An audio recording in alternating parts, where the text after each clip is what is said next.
first 20 Asian chicks came in. And then 20 Latin chicks came in. And then 20 Jamaican chicks came in. And everyone else is just like, Paper moon, it's the paper moon.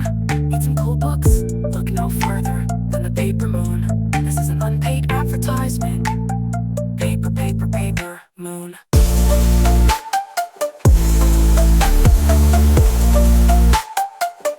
That's the end of the song.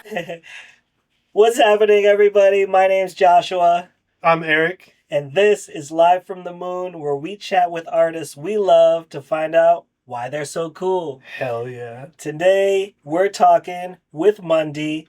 But first, Eric, summer's over. Yeah. We're in the middle of September right now. Yeah. How was your summer, cuz? We've got like a couple more days. My summer was crazy. Yeah. My summer was infinitely long. I know, you decided to throw a series of shows Yeah. every Sunday at Indian Ladder. Yeah. I was checking through my notes, and the last podcast episode we did with Zoe was like the start of the summer. Yeah. And we were talking about how great all the shows at Indian Ladder were going to be. Yeah. All right. I would like to offer that they were great the whole time. They were great. It was just sometimes they weren't passable to conservatives. Right. You know? Yeah, it's always interesting working with new venues, and especially like it's especially interesting at Indian Ladder because they have so many employees. Yeah. Where like usually you're working at a club and like the owner of the club's not going to be there. There's going to be a bartender and a sound guy. But Indian Ladder, they've got bartenders, they've got people running around, they got the events coordinator there. Yeah. And it's really just like a family-friendly kind of place. Yeah. But what happened when we tried to do a hardcore night Okay. at Indian Ladder? They didn't like it, and I knew they weren't going to like it. We all knew they weren't going to Yeah, like it was impossible for them to like it. Yeah. Justin, Reckless Barb knew we were there. Barb knew. Barb knew. I thought we had a little bit more room to push boundaries than we did. You know? You know? Like, I felt like we could play around a little bit. But, you know, that's what happens. I think I'm very cautious about what I say publicly about some of the people that I've worked with. But I'm not gonna be. I think that really what happened was we came in. I don't think it was a hostile situation the entire time. And y'all have met me. And I don't love hostility. I don't respond to it well. So I figured, how can I push buttons as much as possible? Now, I thought we would have a little bit more space to fuck up and return to it. Mm-hmm. But I wanted to use that space to fuck up to drive home a point, which is that transphobes should be dead and blowjobs are cool. Right. And some of the people there didn't like that message, which is crazy to me, because if there's one thing I hate, it's transphobes, and if there's one thing I love, it's blowjobs. Right. You know? No, so that's insane. Yeah. And like all the artists we invited, we personally invited all these artists. And just like well-intentioned artists. I mean, Error Sparrow is like the kindest person like I've ever met in my life. Yeah. But like she chooses to express her art through like noise and just like the world is fucked up, and transphobes, no room for them at all. And they kind of like it was interesting to see. Yeah, it's always interesting to see how just like degular folks deal with like confronting just like any kind of issue. But the fact that Error Sparrow said kill all transphobes, that was like that was it for them. That was it for them. Which is I understand why that has to be their position from their point of view. My feeling was that it always had to be my position to push that. Right. You know? And then it's like with Indian Ladder Farms, we didn't expect them to co-sign, you know, any the messages that you're hearing through the artist don't exactly represent the message of Indian Ladder Farm, but at the same time, you got to let artists express themselves. Absolutely. That was one of, I'm planning to talk about this more with Barb on camera. I think it's time for you and I to do the sit down, the album talk. But something else I'm learning about myself, because it really, I'm suddenly in a lot of positions of authority, uh, and I'm very anarchic in my like belief system. And I was talking to a person who said, when I was referring to having issues with some managerial stuff, they said, "Yeah, of course, you're an anarchist. You don't know how authority works. Yeah. Like you don't know how to do that."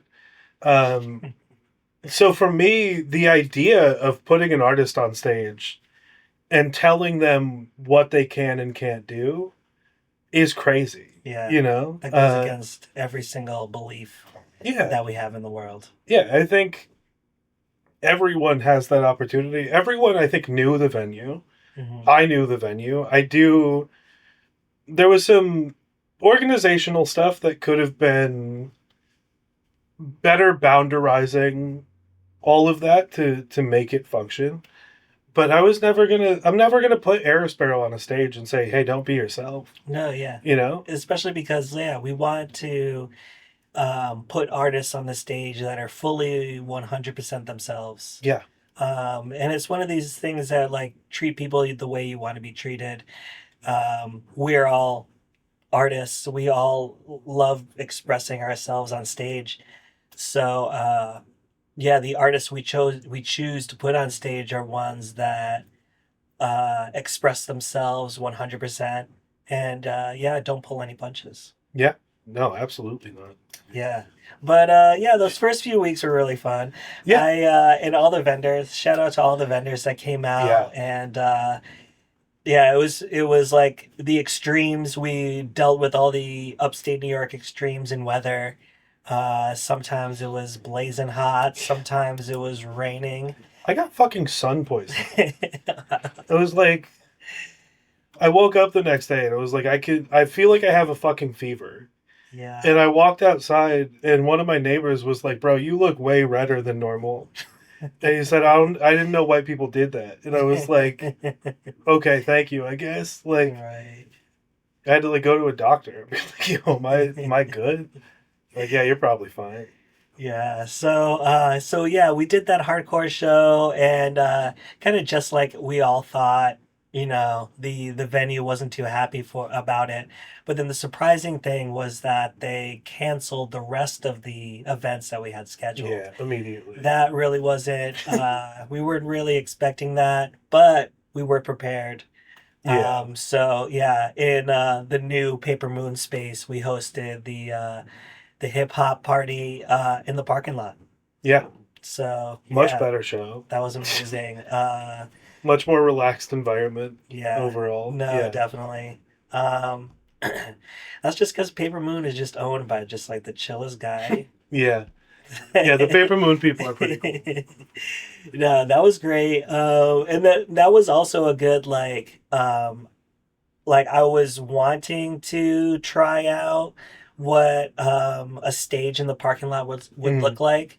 And then I'm glad that we were able to try it out. Yeah. And it worked out really well. Yeah, it definitely worked out well. We put out vendors in the parking lot. Shout out Zoe, local artist coming through. Previous guest on the pod. Previous guest on the pod. Petty Magazine coming out. Future guest of the pod for sure. Future, definitely. And yeah, it was great. Shout out Amber Jackson, aka Miss Jackson. Sorry. And yeah, she was definitely she was part of the board of directors at the Indian Ladder Creative team that allowed the summer shows to happen. And yeah, she just kept on coming through. Yeah, we had two shows in the parking lot to replace the Indian Ladder parties. We should add shout out Killer's Topic, who was our other Killer's Topic as well. Yeah. Yeah, Vintage, my birthday twin. Yep. So yeah, and employee at Hey, you Paper Moon. turned 40 this summer. 40. How's that feel? Yeah, it feels good. Actually, I've been telling people I've been 40 for like the past year just to kind Mm. of like get it over with. But yeah, I just like, finally started my letterbox account, Hell getting yeah. that together. So that's like a big 40 accomplishment. But like really when I was in my 30s, um, like I started a corporate job when in my late 20s, and kind of like my whole mindset of being in the corporate job that I just hated was like, all right, by the time I'm 40, I just got to be doing something that I don't hate Hmm. like every single day. And so like being 40 inside like my own bookstore that's hosting amazing things, it yeah, it feels great. Hell yeah. But yeah, my own like inner monologue uh said like I can't handle all the attention. So it's like I'm glad that my 40th birthday weekend is over so that we can get back to like To normal business shit. and Yeah. back to normal stuff. But yeah, birthday party was great at the Whiskey Pickle backyard. Hell yeah. Shout out Jamel at Mm. Whiskey Pickle. He's doing amazing things over there. So yeah, now we're getting back to it. Kind of like transitioning into like fall. Fall was like one of my slowest months in the store last year. So I'm like trying to figure out like ways to get like people through the door during fall. And so yeah, we're preparing for all that. Hell yeah. But yeah, 40. It's yeah, it feels good. Just to like the experience. Like I'm a big like history buff. I love studying history, Mm. and I just love being a person that just like knows things and knows the knows the references, and yeah, I can't wait until the next 10 years of just learning new things and I don't know, guiding people through like this artistic life. It's Hell cool being like an elder, being able to like field questions from like 20-year-olds. It's like, how do I get to 40 and like keep like my creativity intact? yeah. Or the It's like, big one, what was 9/11 like? yeah, That's I come know. up repeatedly lately. Yeah, it's so weird how like yeah, Gen Z is just obsessed with 9/11. Just it's so weird to me because it was so intense. It was like one of the most intense things that happened as far as uh like what came after it. Like it was interesting like where it felt like we had world peace after 9/11 for a few months, Hmm. and like everybody was coming together. Uh my dad, who's just like a huge liberal, he's like putting a flag in the front of the window. um and just like stuff like nationalism. We haven't like I never really like felt the need to have like any kind of nationalist views, but like Hmm. 9/11 happened and it kind of like or the whole world kind of like yeah did like rally around the US. Yeah. So that was interesting, but then like most things, yeah, the party had to stop with the Iraq war, which like Yeah. ended up being like an insane long war. And just like now I've got like friends that are my age that like have gone to Iraq and like have that like distant look in their eyes. Hmm. So it's just yeah, it's really interesting. It's, but yeah. but but yeah, now we're here. And what about you? What was like a highlight from your summer? Uh, well, my immediate thought right now is just Charlie Kirk got shot, which wasn't like a personal highlight. My summer had so many just ups and downs, but I think overwhelmingly ups. The potluck we did after the show series was incredible. Yeah. Just kind of being awash in that, and I think the big thing to me, I moved this summer. I moved into Troy for the first time. Um, And you moved your whole crew to Troy yeah, as yeah, well. It wasn't just like when I moved to Troy, it was just like me, yeah. but like you No, moved the whole posse. yeah, I really did. Yeah. So I think that's been huge. In terms of my professional career, the summer's been insane. Yeah. Um, It's kind of funny, like, yeah, you like graduated college last yeah, year. last May. And yeah, it's cool seeing you like try on all these like different hats. And it's like, yeah, you think it's wild, but it's just kind of like what you do when you get out of college. You kind of just have to figure out Yeah, like and like try things. And I love like I appreciate you for like trying things yeah, because like a lot of people get stuck on the like on the how do I do it instead of like actually yeah just do the thing and then like yeah run into problems and like figuring out solutions and just just like get over it, keep yeah going. just get Yeah, over it keep going like yeah yeah not everything is going to be handed to you not everything's going to be easy uh like if it's too good to be true then it's probably a scam yeah. but yeah, it's great seeing you figure all that out I've had during the course of one summer. a ton of conversations over the summer of people being like, "Oh, I can solve this problem for you," and I'm like, I haven't even gotten to the part where that problem is a problem yet. Like, I let me work through some shit, and then we can go through it. But I do think that's also, I was reflecting on editing the Zoe podcast. That was like the first time I had spent any amount of time with her. Mm.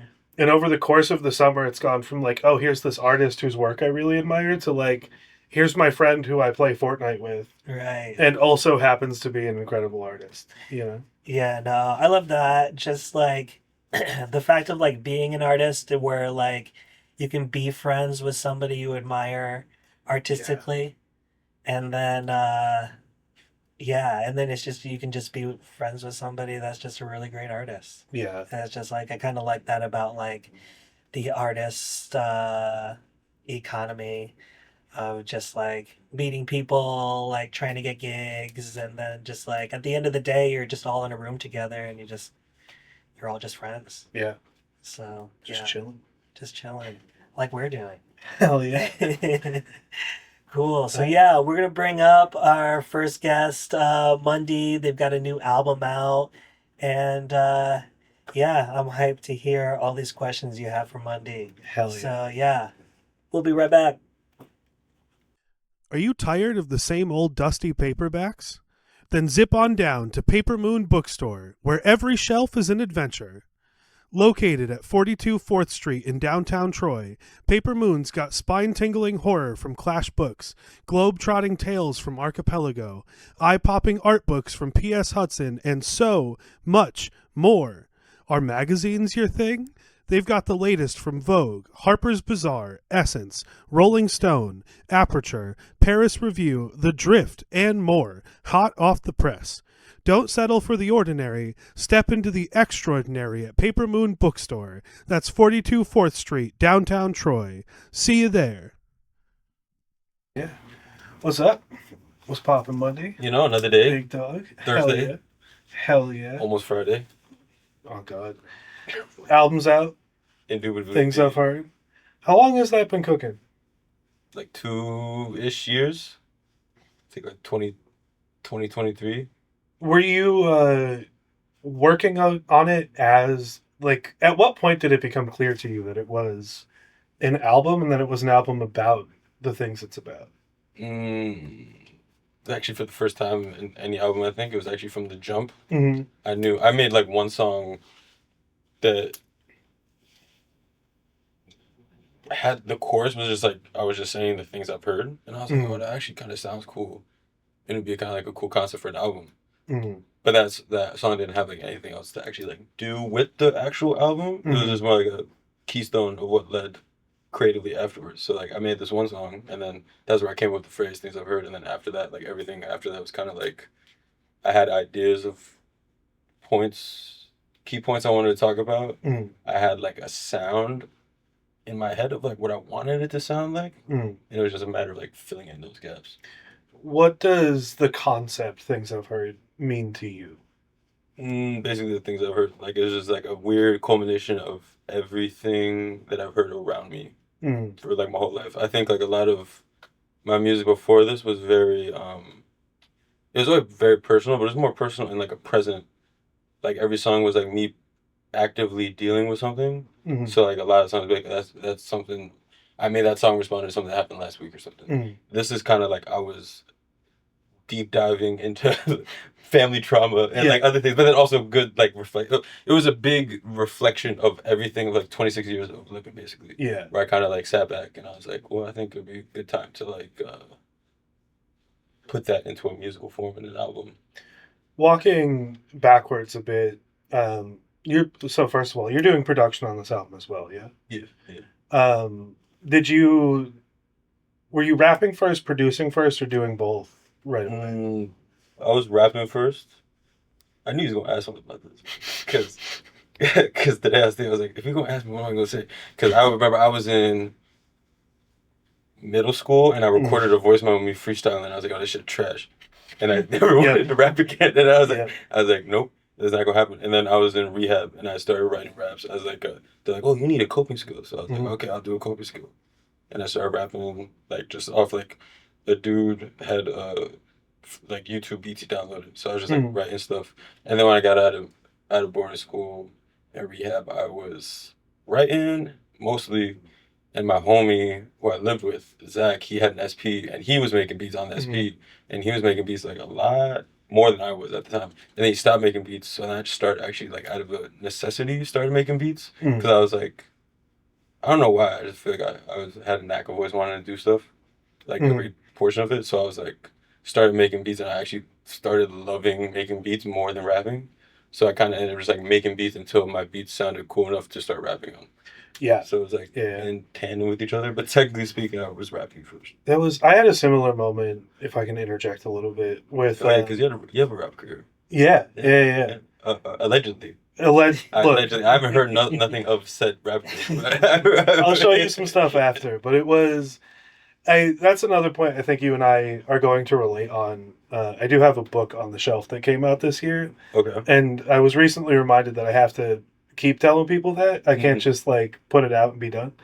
So I was focused on that for a bit. But I'm very comprehensive. I want to make sure that like I'm not going to put out a song just to put out a song. You know what I mean? Be intentional. So yeah, I feel like I needed to wait until I was at a point to work on it, really. And I got into production for the same reason, because I was rapping on other people's beats. And I was like, I need to know what's going into all of this, you know? I would agree. What about, how do those two things intermix for you? Like, the rapping, the production, it all culminates in the song.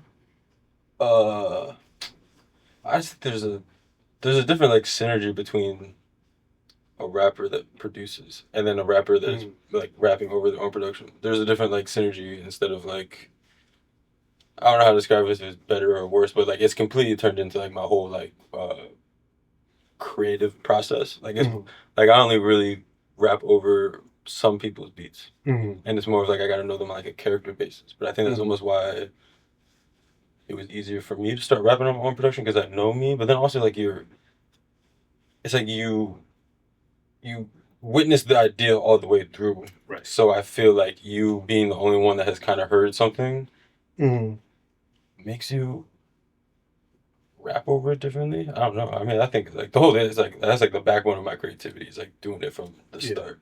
I think either way it can go. It can still be good art, but that's just personally. What's your recording process look like? Basically, just make a beat until I want to start rapping, and then like lately I made a beat at work 2 days ago, and I've just been listening to it in the car, eventually until it started clicking that there's some words that actually make sense, and I was like, literally driving over here, texting while driving, and writing in my notes. You say, I can't remember which song it's on, but you say on the album that you've been working on a rap for a month. What does a month's worth of work on a rap look like? Oh, so that song specifically. Mhm.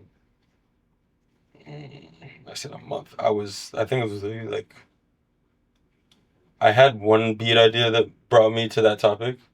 Mhm. So I kind of started like outlining what that verse would look like, and I kind of started like half-ass writing something, and then when that beat Chief actually like made that beat, Yes. that beat then is where it kind of like more solidified everything. So like that idea or the lyrical content was brewing for a month, but then the idea was brewing for like way longer. That was something like my therapist told me I should write a song about that, and my Mhm. therapist told me that like a year and a half ago, a year ago. So it's been like Yeah. in the back of my head, I was like, yeah, I should probably do that sometime. But it was like Yeah. finally a month where I was like real concrete and like narrowed in on like, okay, this is what I'm actually probably gonna start saying.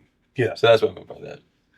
So at the point where you start rapping, you're fresh off of a boarding school stint, Yes. like truly on your Earl Sweatshirt shit. Yeah.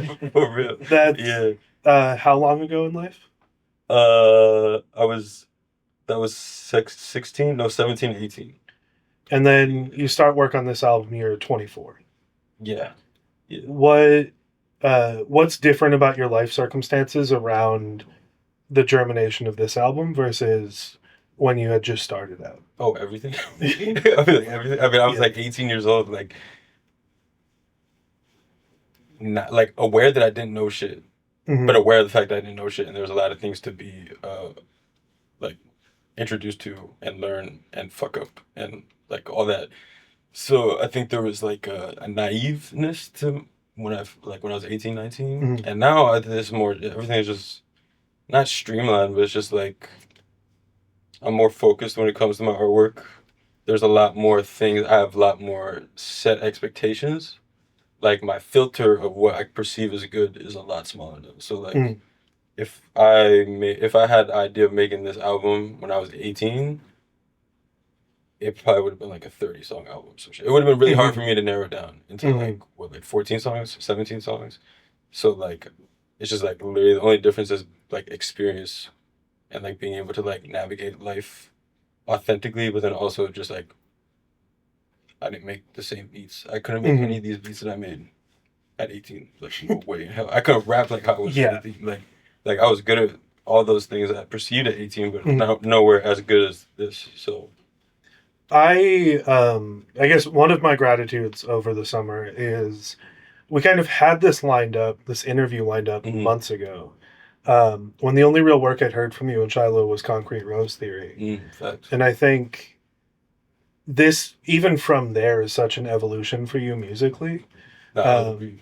I find it very exciting, but I wonder, like, what's the difference in process between those things? What's the difference in sort of your own, like, thought process and approach to it? Like before Concrete Rose Theory, I was still working with a lot of different people, like collaboratively. But I think me and Shiloh, it was the first time, like collaboratively before, I'll be working with people that are adjacent to me, like hip hop, because hip hop is a big umbrella term that's got a lot of subgenres that I can't even name. But so I have a lot of friends that do certain other sides of hip hop, where either I'll be having them dive into my corner of hip hop or vice versa. But Shallow was the first one where it was kind of like the hip hop that me and him get inspired by is the exact same, or if not, like right next to each other. Like so, it was the first time I was like collaborating with somebody where it was kind of like I didn't have to. There was very little like communication on like what we're going to do today, like what kind of vibe we're going for. It's like you just put a record on and like flip it if it sounds good, you make a song, and then like lyrically is like the biggest thing I feel to notice because Shiloh actually is like top 5 rapper. I say that like I've ever witnessed, and it's kind of annoying because I'm just like, damn, like it's Yeah. like I feel like who like he's annoying, but he's really good at rapping. So lyrically, I had to like really sharpen my sword because now I'm like, there's different. Before I was kind of just writing what I felt sounded good. It was just kind of not. I was just kind of just like, if it sounds cool, wasn't very much of like intentional wordplay. If not, I was like, this is therapeutic. Like I'm just writing my feelings. So after Concrete Rose Theory, I was like, okay, maybe like I was like, I feel like I'm at a headspace where I'm not super like depressed or anxious all the time. So I don't got much to get off my chest. So I'm like, I might as well start like actually showing people that I could rap like efficiently. So like after Concrete Rose Theory, it's definitely been like sharpening of the sword, like literally, like being able to actually write and like also that has affected like who I listen to, how I listen to music, like much more. I was much more of an instrumental dude before, or just like the beat was the first thing I listened to, and now I'm like, well, the beat is cool, but maybe I should listen to the lyrics a little bit more, like in depth to see what they're talking about. See what they're doing. Yeah. Who would you, music or otherwise, what would you cite as big media influences on the album? Oh, on this one specifically? Yeah.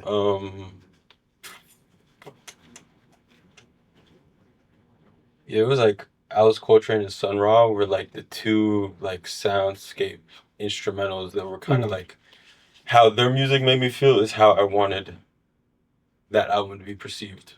Where it was kind of like at times confusing, but at times like really beautiful, but at the same time kind of like dark at the same time. So it was like a culmination of those two, and then like I don't know lyrically, I don't really have too much of an influence when it came to lyrics. I think like Earl Sweatshirt already said, I think it's just like his how he orchestrates verses, and also like his brutal honesty in all his stuff, and Mike.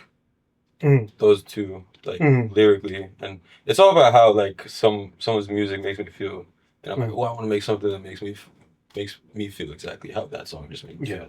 So that's kind of what I ended up replicating. 100%. A couple months ago, I think the first time you and I really got to meet was the show you did at Mojo's, and we made that joke about you saying you were going to switch it up and do something more upbeat. I did do something more. Yeah, it's just that was centered around a Bill Withers sample, right? Yeah, but it's upbeat. It's more upbeat than most. Yeah. That's true. You said previously you were writing in a way that was therapeutic. You're no longer depressed and anxious all the time. There wasn't something to get off your chest. This isn't a super like joyous album. Right? No, it's not at all. There's a lot to reach into here. Something I was thinking about while listening to it is just the depth that you go to in everything. Which to me is one of the big things I look for in an artist. Is like, it's fun to perform, but I want to see like, can you really hit at something at the core? Facts. Was that an intentional goal? Is that a goal that's lined up with personal growth for you? No, it's just I can't make music that's not deep. Yeah. My sister's an artist, and she like always hears all my music before majority of people. And like one day she was like, "Yo, why do you make such like serious music? Like you should make more fun music." And I'm like, bro, I try. Like I really do be trying, but then sometimes like I be listening to it, and I'm just like it doesn't sound me. I don't know, and like.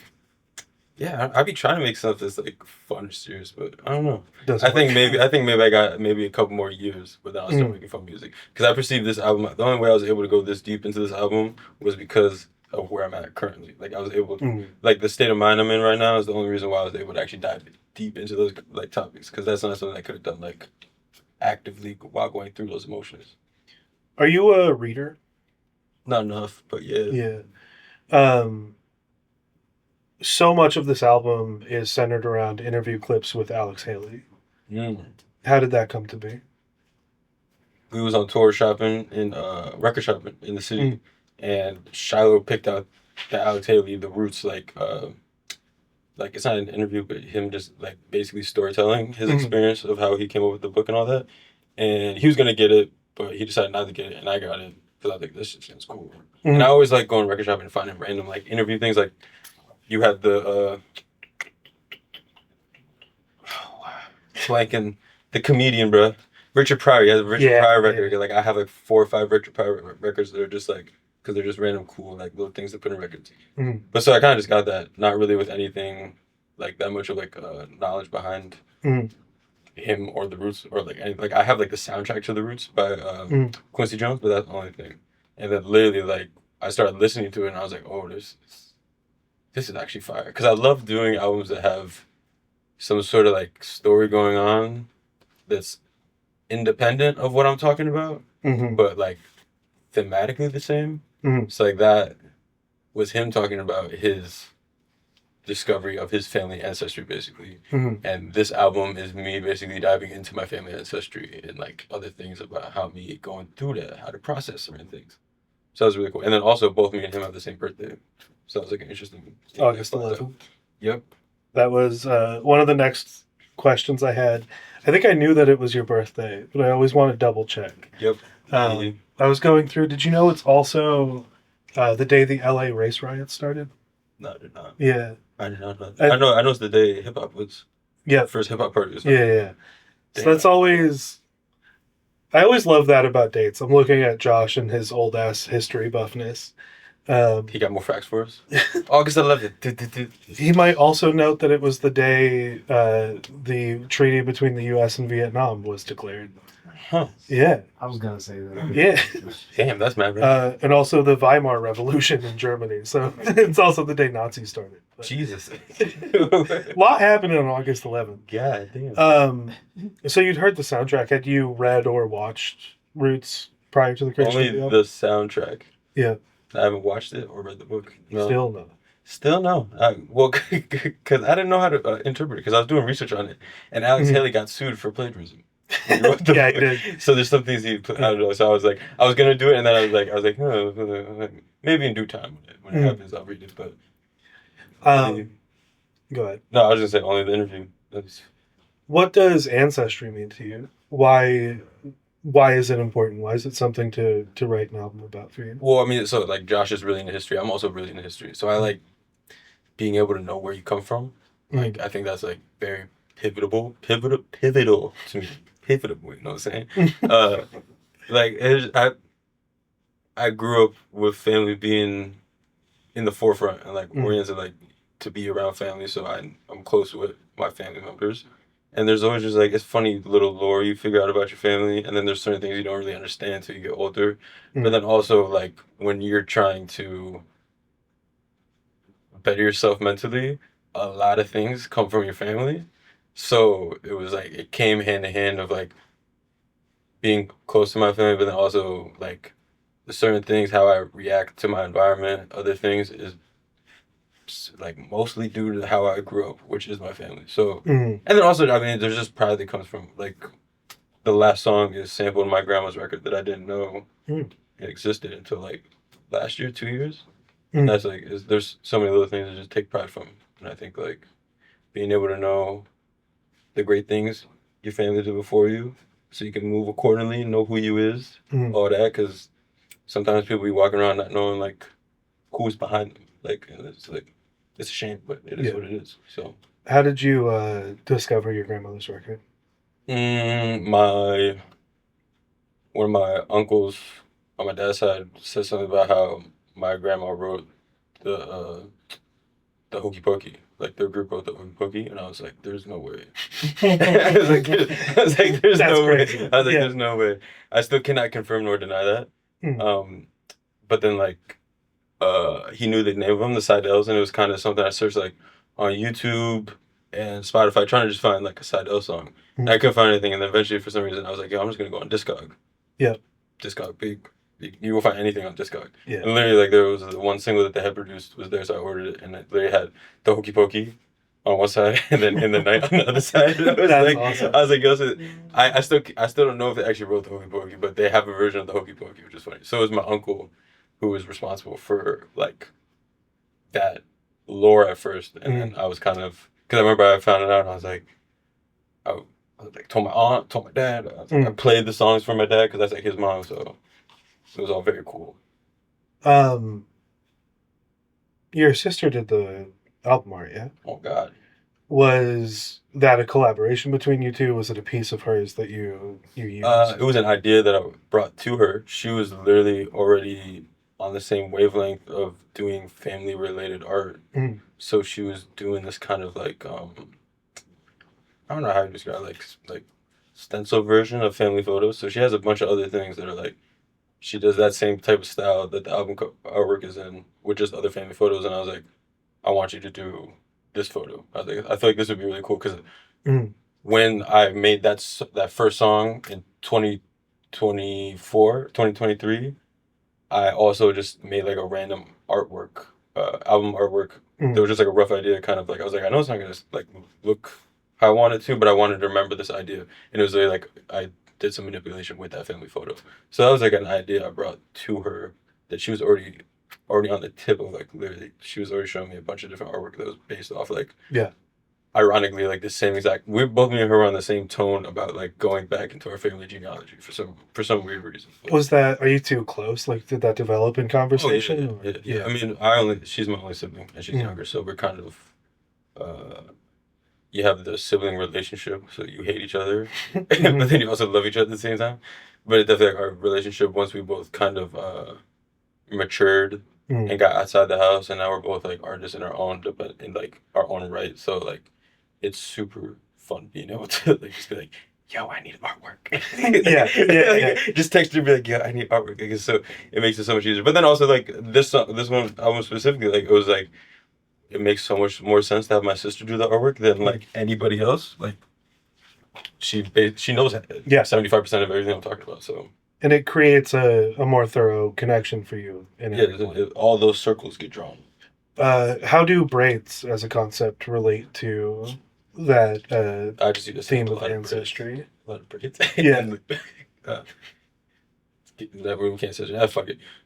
Like the group that I sampled and it was called Braids. So it was like the name of the beat when I first made it. I was like, I'm just gonna call it Braids because I don't know what else to call it right now. Yeah.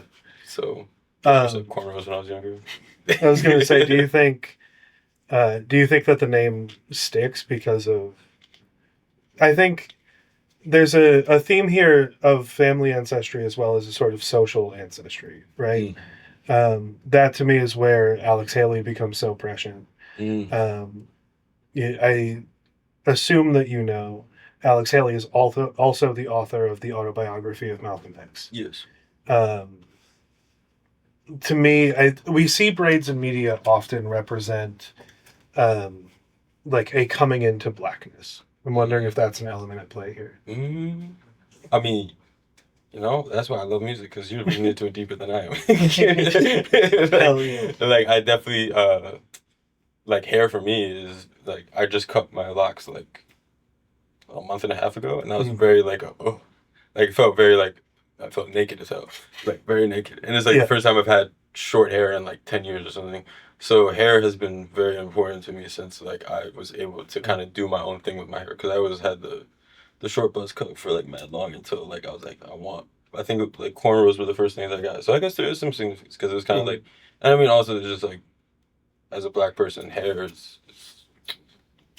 it goes hand in hand with your identity, and like if you look good, it helps you feel better. So yeah.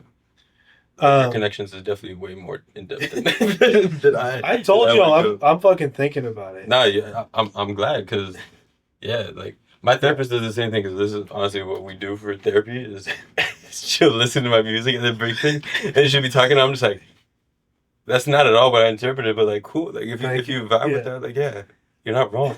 You're not wrong with it. Do you feel that I guess this is probably a kind of therapy coded question. I also tell people I've got like 75% of a social work degree. Okay, I'll see it. Because I was helping my ex cheat on homework. Oh, okay. Claire, pause. It's like, yo, we're going to let me ask you some more questions. Let's flip that around. Like, yeah, like, hand me that notebook. I have some things to ask you. Do you feel that your connection to your ancestry is complete or whole? Or do you feel like there's questions still to ask? Oh, I think there's just people I haven't met that won't be able to meet. So I think there are holes like that, but I think that's unfortunately part of the hardships of like having to work through your family ancestry. So I think it's an ongoing process because people change and grow. So the dynamic within my own family is going to be different in 10 years just based on how people develop and stuff. So I think that is ever changing. I don't think like in 10 years I'm like I need to do things I've heard part 2 to like dive deeper into it. I think I've heard. More things I've heard. Yeah, the other things I heard I didn't mention the first time. Yeah. No, I think it's kind of like it's cut and dry, but I think that relationship is something that's just gonna like continuously get worked on. Do you find yourself? I suppose the answer is yes. So you find yourself looking for yourself in the past somewhat frequently, right? Do I find myself looking for myself in the past? Yeah. That's why you trace ancestry, right? Okay. where did I come from? What led up to Okay, my being I here? got you. Um, Yes. Yes. Other things I was noticing on the album are themes quite frequently of sort of like destinyism, elevation, right? Mm-hmm. Your or deep elevation, free falling. Do you feel clarity on what the future looks like for you or who you are going into it? I think I'm certain of what I need to do. Mhm. The actual, like I see the end goal. I just don't know what is gonna happen in between those things. I have an idea of what I want those points to look like, but I'd be trying really hard not to future trip and just kind of be like accepting the fact of like my belief in destiny and just kind of being like, because I kind of believe it's already kind of like the things are already set in motion. Mhm. I just have to do the things that I need to do in order to reach those set points. So like I Mhm. just kind of have to not go with the flow, but just be like, and that's what I learned honestly like the past 3 months or 3 years has been like I have to like I'm the only one that can actually do this shit. So like I have to like Mhm. do said things. Like I have to go talk to people at shows. I have to like Mhm. like a show ain't going like to a degree shows will find me, but like all these other things like I gotta hit up people. I gotta be real like shameless with the like yo. I make this music and I believe in the music and I think you should listen to it. Da da da da da. Because that's something that I found like in the past 3 years was kind of like I was trying to be too cool for school and nonchalant with my music. Mhm. Whereas like I'll write a book and put it on the bookshelf, but tell nobody that I wrote a book. And it's like yo, did you know that I made a book? And it's like Yeah. because I would just release music and kind of just be like Yeah. not really put too much like thought into how people would come upon that music or something. So Yeah. I've been playing with the flip of the Billy Woods line where he's like, I'm too scared to write the book to put it in a hook. yo, facts. I'm like, I think I'm too scared to write the hook, so I wrote a book instead. And then put it on the shelf. Yeah. Told nobody about it. Yeah. Um, I guess speaking of, there's a line later on the album where you reference writing to heal an aching heart. Mm-hmm. You also include a quote from Alex Haley where he's discussing his feeling that he has to be a writer. Mm-hmm. Do you feel that leaning into music, leaning into artistic creation was part of that sort of path that was set for you? Oh yeah, definitely. I think it all was in due time. I mean, I played saxophone when I was younger, but I never really took music seriously like that. Mm. I'd be like singing in the car. My mom would be like, "Oh, you're really good at singing. Like you should be singing." I'm like, "I'm not gonna sing." Like, it's like, why would I sing? I don't know. Like, granted, I was really athletic, so I was like, I'm just gonna play a sport. Like, I'm gonna be a professional NFL player. Like, I don't know what you're talking about. Yeah. 5'9", like I can't do much. Like, I can't do it. You So can be a punt returner. facts. You know, I mean, Yeah. there's still hope Mhm. until like drugs are fun too. So also Yeah. took a little sidetrack, side quest. Slightly more fun. Yeah, deviated from the initial path. But yeah, I always thought that it was something.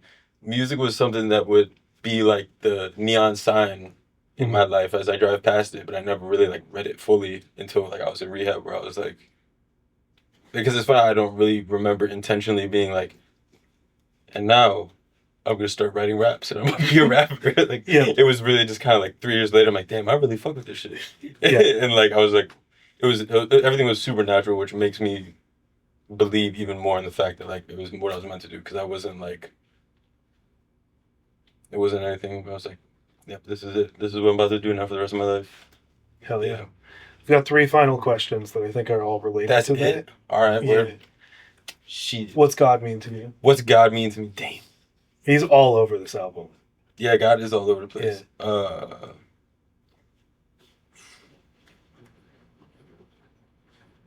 She's just that person. I don't know, like the almighty, however you want to describe that, like almighty being something, the orchestrator of your past, future, and present. I don't know, like God is just one person that's just growing up in the church. It's just been omnipresent in my life, even if I've chose to be aware of them or not.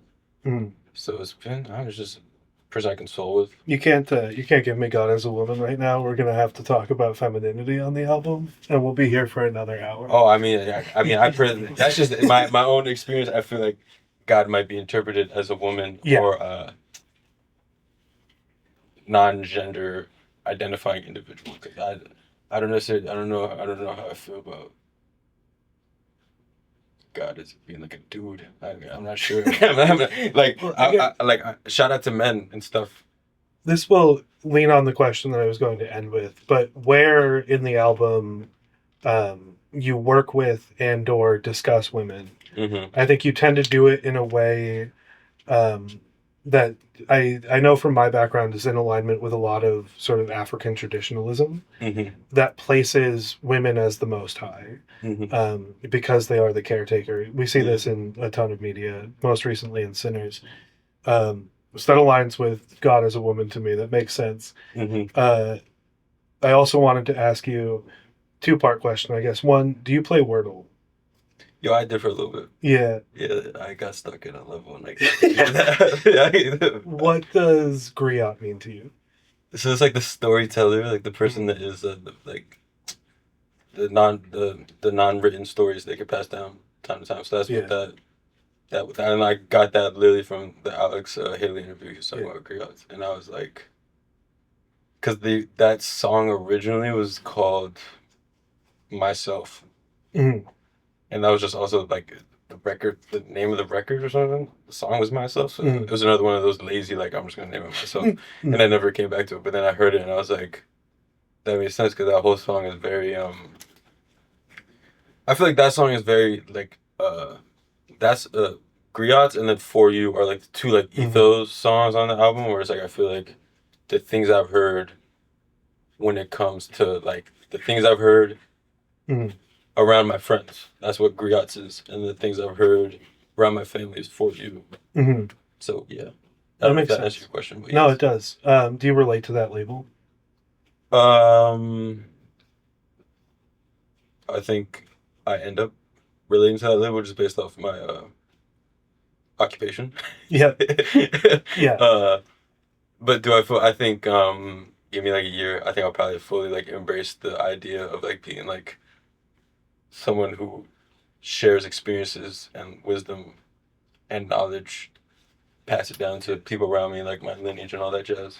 I had to ask that question mostly for my curiosity, but also because I am in a Wordle group chat with a bunch of white people. Okay. And griot was the word like a week ago, and they were all like, no one's fucking heard of this word. And I was like, y'all, a lot of people have. I'm sorry. Yeah, I'm gonna be honest. I didn't know I wasn't familiar with the word until like the Alex Haley thing, and I was like, that's why I was like, I had to name it a song because I was like, I don't want to forget this word because there's so many words that I encounter reading that I'm like, oh, this is like I need to use this, start using this in my vernacular. Like, like indubitably indeed is my favorite like phrase or two words, and I just need to say it all the time so I don't forget. Yeah. Final question, I guess pair of questions. What do sports mean to you in this album, and are they more important than God? Yeah, sports used to mean so much to me. They really aren't that more important than God. Yeah. That answers the question. With the dude wearing the Bills hat. Yeah. I'm a Steelers fan, so like. Damn, that's unfortunate. It really does suck. I have. That's another episode. I have pieces on how I feel like that team should be managed and all that, but it's all right. Yo, that's one of my dreams is to do rappers playing D&D. I think that's sellable content. Dungeons and Dragons? Yeah. I've never even played that game. We're gonna work on that. I'll play Madden. I was gonna like say 2K. I've never played Dungeons and Dragons. I've never even played Fortnite. Really? Yeah, I'm really like that. You gotta get on that. I'm not gonna. What are you doing? I make music, bro. I make music and like watch TV. You're at Planet Fitness 3 days a week. Facts. You know too much. And 3 days a week. I mean, it was a regular night for me. Is I go to Planet Fitness. Yeah. After work, and then after Planet Fitness, I make music, and then after I make music, I eat dinner, and then after I eat dinner, I sit on the couch for like 2 hours, and then I go to bed, and then rinse, repeat. And the other days I don't go to the gym. I make music. How many hours do you sleep? Not enough. 5 or 6, 7 Yeah. on a good day. Like last night, I think I probably got 6, 7 hours of sleep. Yeah. Yeah. How about you? I You look like you push like consistent like 4 to 5, but like still be trudging through. no, I like like you've been running out. I'm like 5 or 6 days like barely sleeping, and then Sundays are for like You sleep until like 4 in the afternoon. I feel. sleeping like 13, 14 hours and doing laundry. Oh. Except it's fucking football season, so now I'm on that too. Yo, Like, that's why I've fallen off so much on sports. It's been different. it's a good time for it, to be honest. Yeah, because I don't know. It's a lot to spark. I was watching at work today. I was watching highlights of like the AFC championship in 2008 when it was the Steelers and the Ravens, and I was like, yo, they just play so much different now. Yeah. Like motherfuckers actually dead ass just went straight in with their head and like did not care about TT or nothing, and now people were like, they care about how they tackle, which is cool, which is fair. No, I definitely like. They don't get paid enough. They don't get paid enough for CTE and all that jazz. But it's from an entertainment standpoint, it's just different now. I started watching the WNBA stuff because of all the like Angel Reese, Caitlin Clark beef. Rivalry. And then the more, that facts. And then the more I was paying attention to it, the more I was like, damn, like this feels like football when I was a teenager, where they're like trying to kill each other. Damn. Yeah. I gotta tune in then. Because I fought off like everything. Like they've got like they're out there scrapping. Damn. Not all the teams, but like shout out to New York Liberty. I gotta tune in, I guess. I was watching like the Knicks when they was in the playoffs and stuff. That was it. I need to tune in more. Be more involved. Yeah. Maybe. I don't know. I think mostly I'm watching it these days as like a program because I spend so much time with poets. I'm like, y'all need to come over and watch football because we're going to get small talk into you. Like you got to find things you can talk to strangers about in public and not sound crazy. Yo, in fact, that's why that Mojo's gig was so funny because like like trying to get like have small talk with people after. Yeah, dude, I was like, yes. I was like, yo, y'all all dope, but like I'm trying real hard here. Like, yeah, like this is man. Y'all gotta socialize like normal. But I feel that I don't know. Sometimes I think it's nice, but you gotta know when to do it. Yeah, it's definitely because there's some small talks where I'm just like, why are you small talking? We could just walk. Yeah. We can go our separate ways and I'll never run into you ever again. And I'm okay with that. I'm planning to adopt the Zoe strategy of anytime she's trying to talk to a person, she says, so you come here often? And that just works every time. Like, it just gets conversation started. Interesting. Yeah. I guess maybe I should try that. All right. So, shout out things I've heard. Anything else you want to shout out? Shout out Yaya Bay. I've been listening to her music. It's really cool. Hell yeah. Saw her live the other day. It was really dope. Dope shit. Yeah. Free Palestine. Free Palestine. Free Sudan. Free Congo. Yeah. Free black people worldwide. Yeah. Go to a local gig. Support your local musicians. Fix all those marijuana convictions. Facts. Pave the roads. My car can't do much with this anymore. Go to a bookstore. Put snow tires on. If you can't. Don't put snow tires. The cameraman's saying don't put snow tires on. Barb is the person in this room I'm most likely to take car advice from. I'm going to be honest. Save that money. All season. It's fine.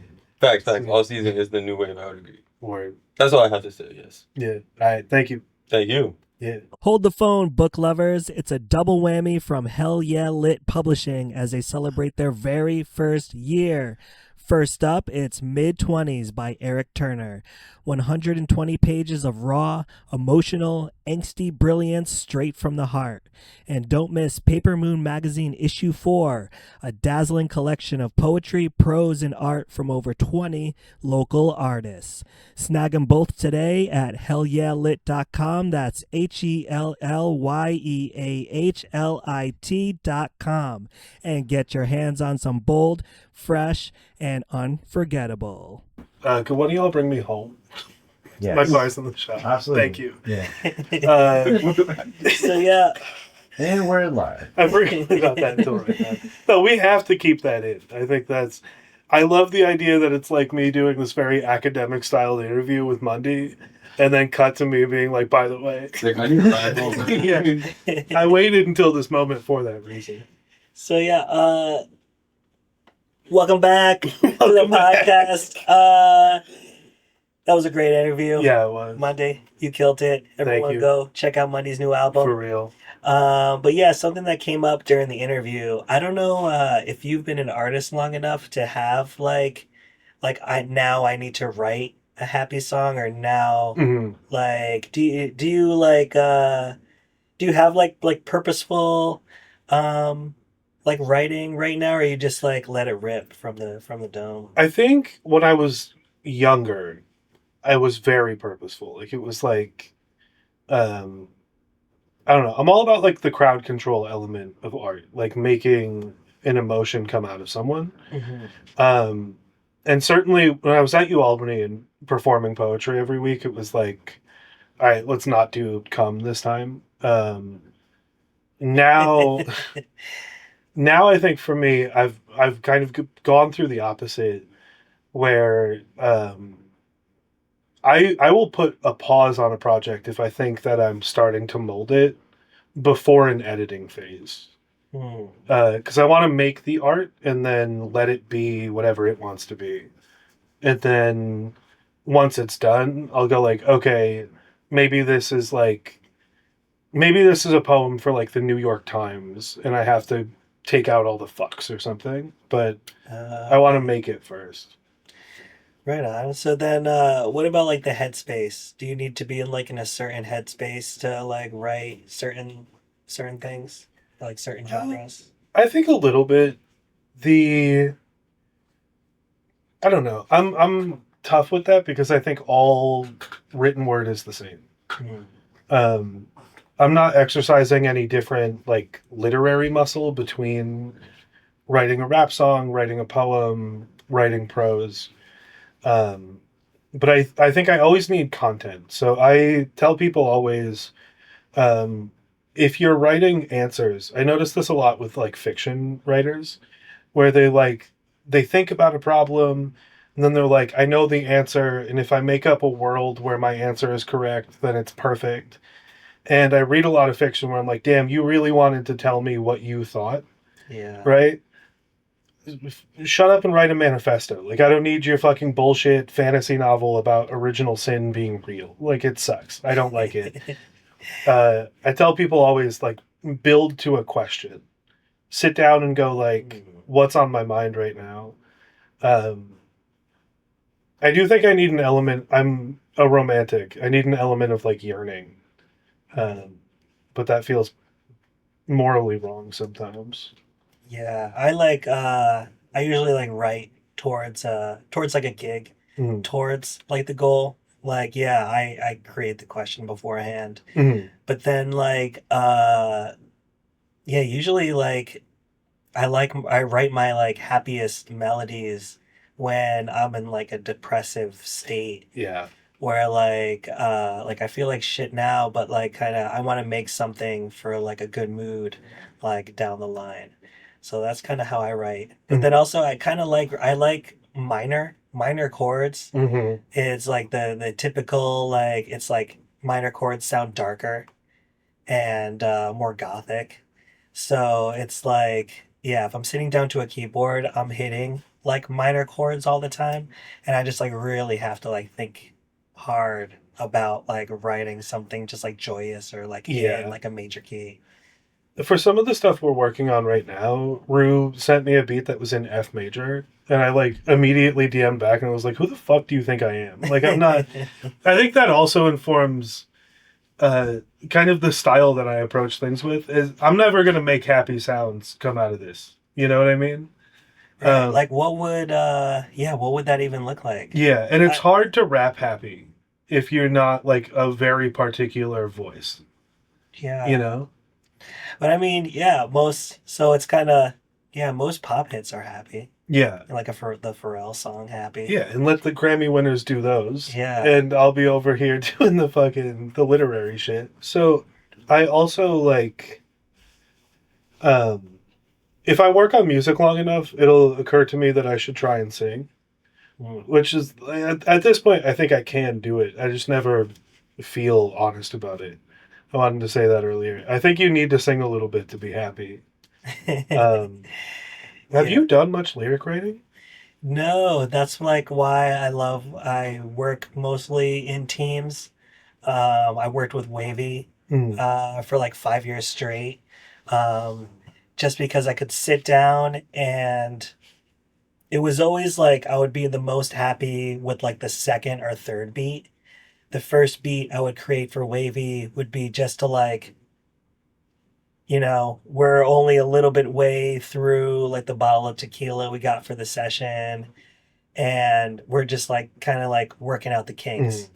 And then it won't be until like the second or third beat I make during our session that like I've really like, all right, now I've got like a purpose or like something I Yeah. want to like work towards. So, in the literary world, we call that throat clearing. Like, you have to go through a certain amount of writing to get to the point where it's good. Hmm. Um, and I've always found that to be valuable. Right. I think I need to, yeah, there needs to be a period in my life where I go through that literary throat clearing. Hmm. Because it just like, I just don't think I've got anything interesting to write about. But then Jay-Z wrote a hit song just about New York. Yeah. Just like, just listing things that are just happened in New York. And it's like a freaking hit song. So it's like, it's one of those things where I think I just overthink it. But If you journal every day for a year or two, you'll have a book at the end of that. I do think it takes that long, to be yeah, honest. yeah, no, for real. But yeah, that's something that's always on my mind. A criticism of my work is that I write too much about myself, Hmm. which is very confusing to me because I think anytime you write about something else or someone else, typically you're co-opting them in some way. Um, I call out a lot in the work that I've done. Like if I'm writing about an ex, like that's fucked up and mean. Mhm. Um, but there must be something interesting, and part of that equation must be myself. I think that's why, um, like Mundy's themes of ancestry are so interesting to me, because that's a way that you filter yourself into a web of stories. You know. Right. Yeah, it's very interesting. Yeah, getting to digest people's fiction writing, Mm. and then even being like the editor of Paper Moon magazine, it is kind of awkward where I see like male writers write for women, Yeah. which is a huge thing. But then it comes to like, oh, can only women writers write for women? Can only male writers write for men? Can only white people write about white people? Can only black people write about black people? And yeah, it's tough. And Yeah.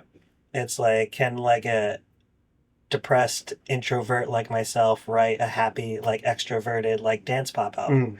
And it's like, that was like my one like project a few years ago where I was just like, winter in New York is just like dark and like sometimes you can't go anywhere because there's snow on the ground. Yeah. So that's like usually when I get my like biggest like bouts of inspiration is like during those like depressive winter months, where it's like I'm gonna need something to like pick me up during the summer.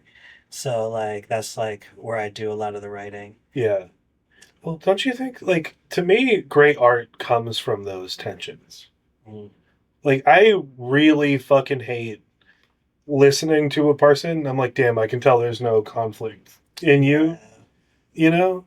I think that's why it also tends to be that a lot of people who write happy, joyous music kill themselves, you know? Because I think there's a different perspective on joy coming from a person with limitations around it versus the other way. Right. It's one of the things I wrote about, but I love about Wavy is you can tell he's got these sort of like traditional hip hop aspirations and appreciations of like luxury and things like that. You can also kind of tell Wavy knows that that's not fully him. And I think that's so much more interesting than like if a person with a bunch of money, with a bunch of like ego issues comes in rapping about how great they are and they have so much money, it sucks. Right. When Wavy, who like off stage is a little bit more like turned into himself, when he does it, there's so much more interesting stuff that comes out of it. And I love that so much about Life on 10. Right. No, yeah, it's great. Like Wavy's my favorite songs from Wavy Cunningham are just the ones where he's like either being curved by some chick Yeah. through text message or just like hanging out with his bros on like Yeah. Lark Street. And like that's just real life, just like fun stuff that like anybody can relate to. I think there's two parts of that album where I feel like Wavy is like uncharacteristically confident in what he's saying. Mm-hmm. Not that I think he's non-confident, but like his he's not super enunciative in his performance. But there's the I'm gonna buy my mom a crib and cop my mom a crib. And like you can tell Wavy really cares about that. You know what I mean? And then also there's a line like halfway through the album where he says, I like bitches with the fat ass.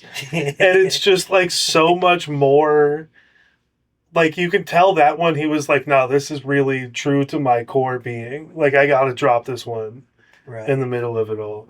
Yeah, and it's like that's kind of the hard thing about being an artist too, because it's you can't really choose the way you feel at the moment, but there's still work to be done. Mm-hmm. It's like kind of like the mind fuck about working in corporate is that like yeah, you just got to do the work no matter what. But then like on the artistic aspect, um, you can fake it for a little while, but then there's always some truth that comes through. And and then I don't know, it's like with like sports enhancing drugs, Mm-hmm. kind of like yeah, by the third beat, I'm like halfway through the bottle of tequila. We already smoked 2 blunts. Like my all of my doubts, or like all of my like preconceived notions of me being like a not that great beat maker, those are out the window. I think I'm making like the most brilliant beats on the planet. Yeah. So, yeah, no, it's I feel like the most important thing for artists is like find your space, find an appropriate space to create. Yeah. And I like with just like Paper Moon that like I can get really great performances out of people inside of Paper Moon because the environment is just so chill and the owner of Paper Moon is just like I'll allow it. You know? It's like no matter like what kind of mood you're bringing in, like yeah, just express yourself fully. Yeah. And like as long as you're expressing yourself fully, it's like yeah, I'll allow it. And this time next year, we're going to do a reading of Josh's diary. Yeah.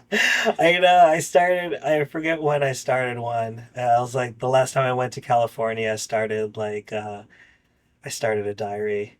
I think you got a diary every day this year, and we'll drop it next year. We'll call it Sum 41. Yeah, I think that'll be it. Cool. So yeah, Peace, y'all. until next time, thanks for watching live from Paper Moon. Peace. Paper Nice. Moon. That's Paper Moon. The shameless plug of the Paper Moon bookstore owner. Yeah. What a great guy. He's so honestly. selfless just to have a show in his own bookstore. Okay? Might be one of the best guys I've ever met. Real great guy. Real great guy. Oh, hell yeah. Good stuff, fellas. Oh, yeah. Good stuff.